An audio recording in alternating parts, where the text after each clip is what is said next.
गौतम बुद्ध अपने ध्यान में बैठे थे कि वहां पर एक आदमी आया।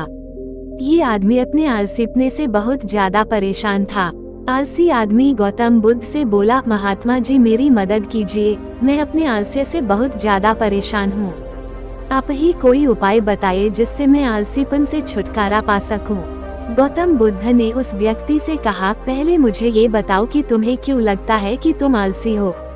आलसी आदमी बोला, सिर्फ मुझे नहीं, मेरे परिवार वालों को और मेरे आसपास के सभी लोगों को ऐसा लगता है कि मैं आलसी हूँ।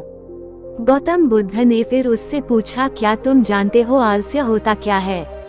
आलसी व्यक्ति बोला, नहीं मैं नहीं जानता, किंतु मैं इतना जरूर जानता हूँ कि आलस्य बहुत बुरी चीज है। इसकी वजह से मुझे बहुत नुकसान हुआ है जीवन में। गौतम बुद्ध बोले, जिस परेशानी से तुम छुटकारा पाना चाहते हो, पहले उसके बारे में पूरी जानकारी ले लोगे तो उससे छुटकारा पाना आसान हो जाएगा। आलसी व्यक्ति बोला, भगवान इतनी बुद्धि तो मुझ में नहीं है, आप ही मुझे इस समस्या के बारे में जानकारी दीजिए।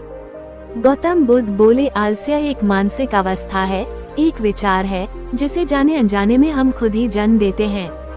आलस्य दो मूलभूत कारणों की वजह से ही जन्म लेता है, एक है शारीरिक और दूसरा मानसिक। शारीरिक कारणों में पहला कारण है गलत तरह का भोजन। हम सभी जानते हैं कि हमारे शरीर को भोजन से ऊर्जा मिलती है और यह ऊर्जा सजीव चीजों से मिले तो अच्छी, यानी कि प्राकृतिक रूप से जो हमें भोजन की वस्तुएं प्राप्त होती है उनसे अगर यह ऊर्जा मिले तो हमारा शरीर इससे अच्छी ऊर्जा प्राप्त करता है। इससे उलट यदि हम निर्जीव वस्तुओं से ऊर्जा प्राप्त करते हैं तो ये हमें आलस्य की ओर लेकर जाती है। Read more Hindi funny stories, मजेदार कहानियाँ। दूसरा कारण हमारी शारीरिक गतिविधियाँ भी हमें आलस्य के चंगुल में फंसा सकती है। गौतम बुद्ध ने आलसी व्यक्ति को अपने शिष्यों की तरफ इशारा करते हुए कहा कि देखो, इनके चलने फिरने बैठने के तरीकों में तुम्हें कुछ अलग नजर आ रहा है। जब आलसी व्यक्ति कुछ समझ नहीं पाया तब गौतम बुद्ध ने उससे कहा, मेरे शिष्य जब भी बैठते हैं तो वे रीढ़ की हड्डी को एकदम सीधा रखते हुए बैठते हैं। चलते हैं तो उनके दोनों पैरों के बीच अच्छे से संतुलन बना रहता है और जब वो सोते हैं तो उनका शरीर एकदम शिथिल रहता है। ऐसा करने से उन्हें रात्रि में एकदम सही तरीके से नींद आती है। आलसी व्यक्ति बोला, लेकिन नींद तो आलस्य का की एक स्वरूप है। बुद्ध बोले, हाँ, अगर उसे ज्यादा मात्रा में लिया जाए तो। बुद्ध ने इस बात को आगे बढ़ाते हुए कहा, नींद कम मात्रा में लोगे तो तुम्हें अगले दिन थकान महसूस होगी और ऐसा करने से ज्यादा आलस्य शरीर में आएगा। नींद ज्यादा लोगे तब भी यही परिणाम होगा, इसलिए नींद को ना ज्यादा ना कम, एकदम सही मात्रा में लेना अति आवश्यक है। आलसी व्यक्ति बोला, हाँ ये तो मैंने भी अनुभव किया है। बुद्ध बोले, अब मानसिक कारणों के बारे में जान लो। मानसिक कारणों में सबसे पहले है हमारी पुरानी गलत धारणाएं। अक्सर ऐसा होता है कि हम पहले जिन कामों में असफल हो चुके हैं, हमारे अंदर ऐसी भावनाएं बन जाती है कि हम उस काम में हमेशा असफल होते रहेंगे, जिस वजह से हमें उस काम को करने में आलस आता है।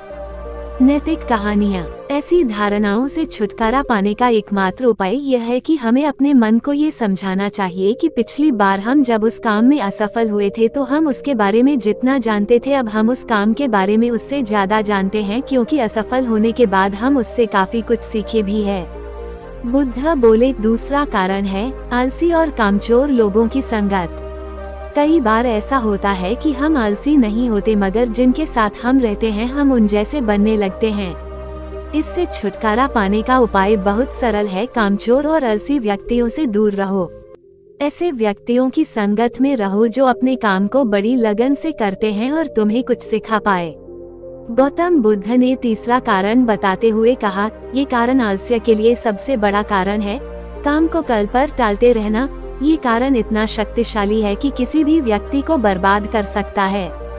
इससे बचने का सबसे आसान उपाय यह है कि जो काम जितनी जल्दी संभव हो उतनी जल्दी कर दिया जाए।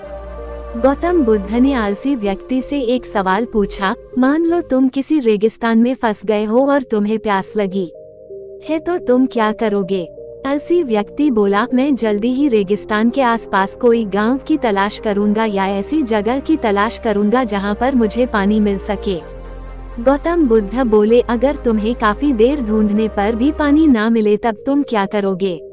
आलसी व्यक्ति बोला, मैं तब भी अपनी तलाश जारी रखूंगा क्योंकि ऐसी परिस्थिति में मेरे पास कोई और दूसरा विकल्प तो होगा ही नहीं।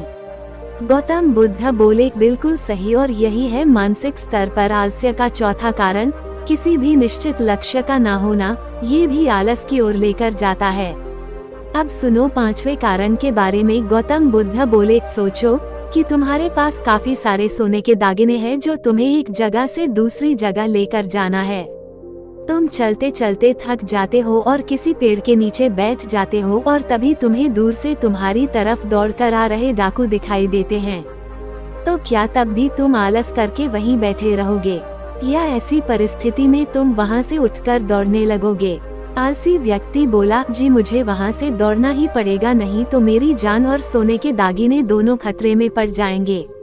बुद्ध बोले, यानी कि तुम्हारे पास एक ठोस वजह होगी दौड़ने के लिए। यही है आलस्य का पांचवा कारण, किसी भी काम के लिए ठोस वजह का ना होना। आलसी व्यक्ति महात्मा बुद्ध की बातों से संतुष्ट हुआ। वह बोला, महात्मा जी, मैं अब आलस्य के बारे में सब कुछ जान चुका हूँ और अब मैं इन सभी कारणों पर काम करूँगा और अपने आलस्य को दूर भगा दूंगा।